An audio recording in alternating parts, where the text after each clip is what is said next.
Magandang araw kaibigan! Tuloy po kayo sa Felicidad's Channel. Sa mga kwento ng buhay at pag-ibig na hinalukay sa natatagong baul ni Felicidad. Pero bago po tayo magpatuloy, huwag niyo pong kalilimutan na i-like ang video, i-subscribe ang channel, at i-click ang notification bell para lagi kayong updated sa mga parating pa na upload.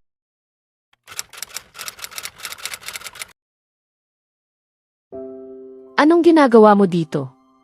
Bigla akong lumundag nang marinig ang biglaang tinig sa aking tabi at nadapa ako habang umaatras mula kay Zaiden na ilang pulgada lang ang layo sa akin.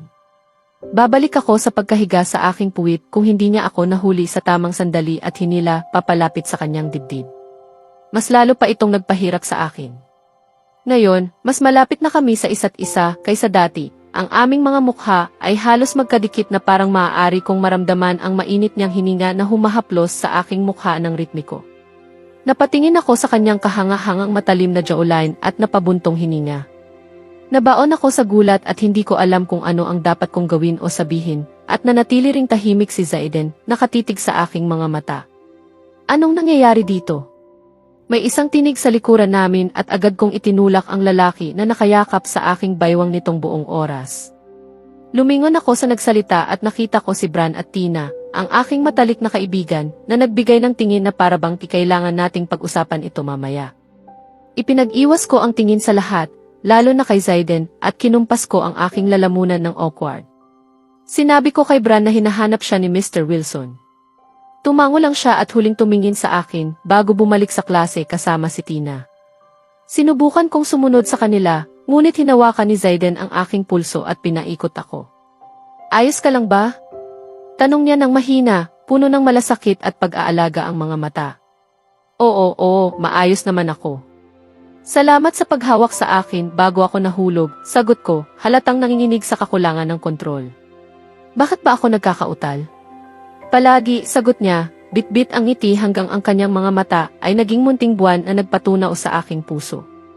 Umiti rin ako at dali-daling sumunod sa magkakasintahan upang ipaliwanag ang kasinungalingan na ginawa ko kay Mr. Wilson upang makipag-cooperate sila. Binigyan kami ng klase ng pagkakataon at sa kabutihang palad, hindi nagtatanong si Mr. Wilson. Lumipas ang mga leksyon hanggang sa oras ng tanghalian at inihanda ko ang aking gamit bago pumunta sa pinto upang kumain sa cafeteria, ngunit nahinto ako nang marinig ang tinig ni Bran. Sarah, hintay.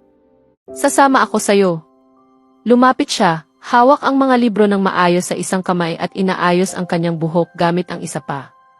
Ngayon naiintindihan ko na kung bakit literal na nabibighani ang lahat ng babae dito sa kanya. Hindi mo ba makakasama si Tina sa tanghalian? Tanong ko habang nakatayo sa aking mga tipto upang masilip si Tina na nakaupo pa rin sa kanyang upuan, halatang galit. Hindi, sinabi ko na gusto kong makasama ka. Maglaan tayo ng kalidad na oras. Tara na. Sagot niya. Ipinatong niya ang kanyang braso sa aking balikat at hinila ako sa aming lockers upang ilagay ang mga libro. Pagkatapos noon, nagtungo kami sa cafeteria, nag-uusap ng mga walang kaugnayang bagay, at umupo sa isang bakanting mesa na may dalang trays ng pagkain. Ano ang nangyari kanina? Yung kay Zaiden, ang ibig kong sabihin, tanong niya. Napasakal ako sa gulat. Iniabot sa akin ni Bran ang kanyang bote ng tubig at uminom ako ng marami bago sumagot. Hindi mo ubusin lahat, hangal. Mag-iwan ka rin para sa akin. Sigaw niya habang nagtatalo kami sa biro. Wala namang nangyari, matatag kong sagot, sinisikap na kontrolin ang pamumula ng aking mukha. Mabagsak lang ako at hinuli niya. Iyon lang. Bakit siya nga ba ay lumapit ng ganoon? Lumapit ba siya? Hindi siya lumapit. O lumapit ba siya? Wala akong malinaw na ideya sa sandaling iyon kung lumapit ba siya o hindi. Kailan ka ba naging bulag? Paliwanag ni Bran, pinipikit ang mga mata habang may pagkain sa bibig. Nanghilahin ako ni Zaiden sa kanyang dibdib. Sandali lang, ano? Hindi ako bulag. Ikaw ang dapat magsalita. Narinig ko ang sinabi mo kay Tina nung isang araw. Ituro ko, umaasang mailipat ang atensyon mula sa akin at kay Zaiden. Ano ang ginawa ko? Sigaw niya, halatang nagulat sa nangyayari. Huwag kang magkunwari. Nakita ko kung paano mo pinako si Tina sa locker hallway at narinig ko ang sinabi mo sa kanya tungkol sa pagkontrol ng damdamin. Umangat ang isang kilay ko para bang napaka-obvious ng bagay na iyon. Grabe, mali ang iniisip mo.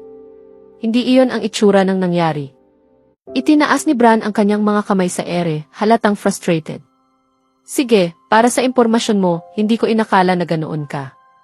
Sana sinabi mo lang sa akin. Pinaglaruan ko ang pagkain ko, hindi tumitingin sa harap ko na lalaki. Sinabi ko na, hindi iyon ang itsura ng nangyari. At hindi ako yung iniisip mo. Matalik kitang kaibigan. Dapat alam mo iyon. Oo, sige na nga. Tigil na tayo sa usaping ito, bulong ko, at pumayag siya. Pareho naming ayaw na humantong sa isang malaking alitan. Unti-unti nang natapos ang tanghalian at nakita ko si Zaiden na naglalaro kasama ang kanyang mga kakampi sa basketball tibol. Kumaway ako sa kanila bago kami ni Bran umalis sa cafeteria, patungo sa locker hallway upang kunin ang mga aklat at gamit para sa natitirang bahagi ng araw. Pagdating namin sa klase, nakikipagkwentuhan si Tina sa dalawang babae na kilala bilang pinakamataas ang lipad sa buong paaralan. Nakita ko silang minamaliit ang mga estudyante na hindi nakasuot ng mamahaling at napakasikip na damit o walang pinakabagong modelo ng telepono. Tumingin sila sa akin nang may pagkasuklam mula ulo hanggang paa habang pumasok kami ni Bran sa silid. Kailangan na nating umalis, Tina. Paalam, wika ng babae na may purpurang tuwid na buhok na kumaway kay Tina ng parang prinsesa. Paalam, Lila. Paalam kasi. Magkita tayo sa bahay ko mamaya, sagot ni Tina, at lumabas ang mga babae sa silid-aralan, nagbigay ng isa pang masungit na tingin sa akin. Hindi ko sila pinansin at umupo sa aking upuan sa tabi ni Bran. Lumingon siya upang magsalita, ngunit isang sulyap lang kay Tina. Kinuha niya ang kanyang telepono upang i-text na lang ako. Bran, maghanda ka mamayang 3:00 ng hapon ngayong araw. Susunduin kita. Sarah, sige. Bran, magsuot ka ng cute na damit kagaya nung isang araw. Sarah, hindi pwede. Walang pagpipilian na iniwan mo sa akin. Anong pagpipilian? Bran, hindi mo kailangang malaman. Hintayin mo na lang ako at may bagong plano, darating ako ng 2:45. Hindi ka makikinig kahit sabihin ko pa, kaya sige na lang. Nasa pintuan na ang guro. Itabi mo na ang telepono at ilabas ang proyekto. Okay, wait lang, bigyan mo lang ako ng ilang segundo. Huminto si Bran sa aking bahay bandang 2:35 ng hapon, 10 minuto bago niya sinabi na darating siya. Pumasok siya, kumustahin ako, at umupo sa kanyang karaniwang sofa sa sala. Oh, Sarah, nakalimutan ko lang sabihin. Huwag kang magsuot ng mga bestida o palda ngayon, wika ni Bran habang nakatingin sa akin, bigla ang naalala. Una, hindi naman ako magsusuot niyan, at pangalawa, ikaw pa nga ang halos nagmamakaawa sa akin sa paaralan na magsuot ng cute na estilo, wika ko, umikot ang mga mata habang umupo sa sahig na nakalapat ang mga binti. Alam ko, pero hindi ko pa noon napagdesisyunan kung saan tayo pupunta ngayong araw, paliwanag niya. Saan tayo pupunta? Nagtanong ako, sabik malaman kung saang lugar hindi pinapayagan ang mga palda o bestida. Makikita mo rin, ngiti ni Bran na halatang nasiyahan na ako na walang kaalam-alam. Magbihis ka na lang. Lalabas tayo agad pag handa ka na. Ibinangon ko ang balikat ko at tinapos ang kinakain kong mansanas bago umakyat sa aking kwarto upang magbihis. Ngayon, ang aking suot ay simpleng puting top na may denim na maong. Nagpatong ako ng bahagyang kulay na coat at handa na ako. Bumaba ako sa sala kung saan naghihintay si Bran at tumayo sa pintuan, naghihintay na may sasabihin siya. Wow, hindi ko alam na kaya mong magbago ng itsura gamit ang parehong maong. Wika niya ng malumanay, lumapit sa pintuan at muli bigla akong namula at nahihiya. Bakit ka namula? Tawa niya. Sumakay kami sa sasakyan ni Bran at nagsimula ang biyahe patungo. Saan nga ba? Sinubukan kong hulaan ang destinasyon sa pamamagitan ng mga palatandaan sa daan, pero wala akong maisip dahil dumaan kami sa bahagyang kanayunan. Lumipas ang halos 40 minuto bago nakapag-park ang kotse sa isang tahimik na lugar, ang aking pagkalito at kuryosidad ay mas mataas pa kaysa dati. Dito tayo, si Bran ang namuno sa amin sa isang daang bato na patungo sa isang maliwanag na lugar mga 50 metro ang layo.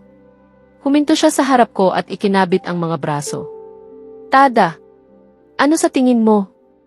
Ice skating. Lumingon ako sa malaking outdoor na ice skating ring sa harap ko, Puno ng mga taong nagtatangkang magbalanse sa manipis na blades habang dumudulas sa yelo. May mga maliliit na bata kasama ang kanilang mga magulang at mga magkasintahan na magkahawak kamay na nagpapasaya sa buong lugar. Napapalibutan ang ring ng mga puno na may nakasabit na maliliit na ilaw sa mga sanga. Tunay ngang nakamamangha ang tanawin. Gusto mo ba? Tanong ni Bran, halatang kinakabahan habang kinakamot ang likod ng kanyang lieg. Gusto ko. Mahal na mahal ko ito. Sigaw ko na parang batang babae, dahilan upang mapatawa siya at huminga ng maluwag. Naalala ko pa nung nagkaroon ka ng mental breakdown nung hindi ka makapag-ice skating sa iyong ikalimang kaarawan. Alam ko rin na hindi ka nakapag-ice skating pagkatapos noon, kaya naisip ko na ito ang perpektong lugar para sa ating date. Naalala niya? Mahigit 10 taon na ang nakalipas. Naramdaman ko ang init sa puso ko. Ano itong mainit na pakiramdam? Patuloy itong lumalakas. Earth to Sarah, pinagsabihan niya ako at kumaway ng daliri, napatawa ako. Hinila niya ako sa lugar kung saan ibinibigay ang ice skating shoes at pagkatapos makakuha kami ng 2 pares, sinuot namin ang mga ito habang nakaupo sa bench sa labas ng ring. Sobrang sikip. Reklamo ko habang kinakaya ang sapatos. Sukatin naman ito sa iyo. Hayaan mo, tutulungan kita.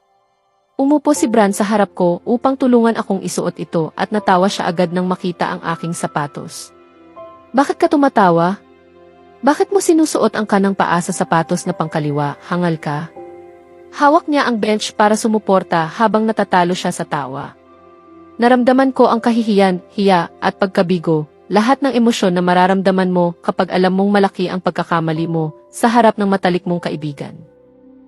Tao lang naman ang nagkakamali, di ba? Tama na ang tawa mo.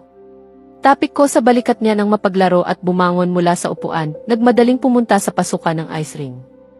Hey, hintay ka. Sumunod si Bran habang pumasok na rin ako sa ring.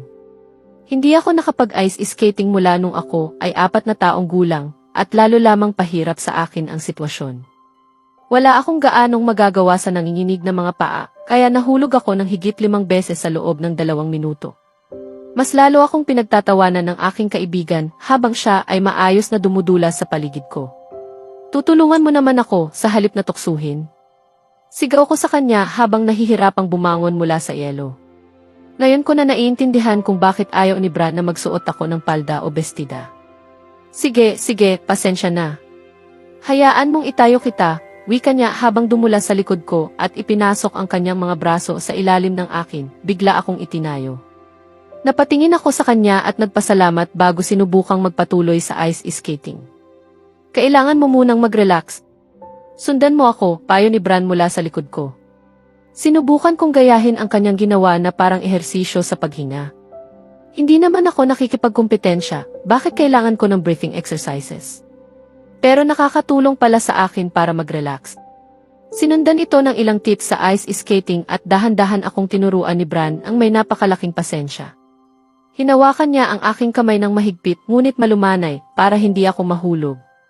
Sa pagtatapos ng kanyang aralin, kaya ko nang dumulas sa yelo ng mag-isa. Masaya ba?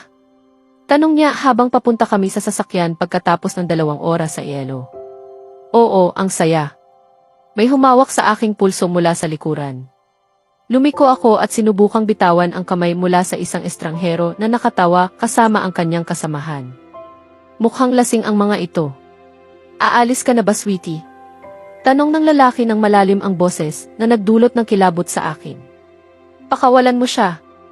Tumayo si Bran sa harap ko bilang proteksyon at sinubukang palayain ang aking pulso. Pahatiin natin siya, bata. Ano sa tingin mo, 500 piso?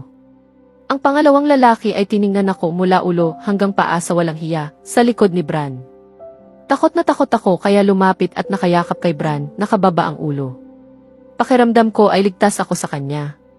Ramdam ko ang tensyon sa katawan ng aking kaibigan, kumikibo at nanginginig siya, nagdudulot ng kaba at takot sa akin. Biglang tumama siya ng malakas na suntok sa lalaki na humawak sa aking pulso, dahilan upang bumagsak ito sa lupa. Napalaya ang aking pulso at pinigilan ko ang bibig ko sa gulat. Sinubukan pang umatake ang isa pa, ngunit hindi nagtagumpay dahil sa kalasingan nito at bilis ni Bran. Pinapakli niya ang parehong lalaki ng ilang beses bago ituro ang daliri sa kanila bilang babala, Huwag ninyong subukang saktan o pagsabihan siya ng ganoon. Siya ay akin at higit pa sa 500 piso ang halaga niya. Akin. Ano ang ibig sabihin niyan? Lumiko si Bran sa akin at marahang hinila palayo mula doon, kasing bilis ng makakaya, at binuksan ang pinto ng sasakyan para makasakay ako bago siya umupo sa driver's seat. Kumusta ang pulso mo? Hinawakan niya ang kamay ko at sinuri ang bahagyang pamumula. Ngunit masyado akong na-distract upang mag-isip.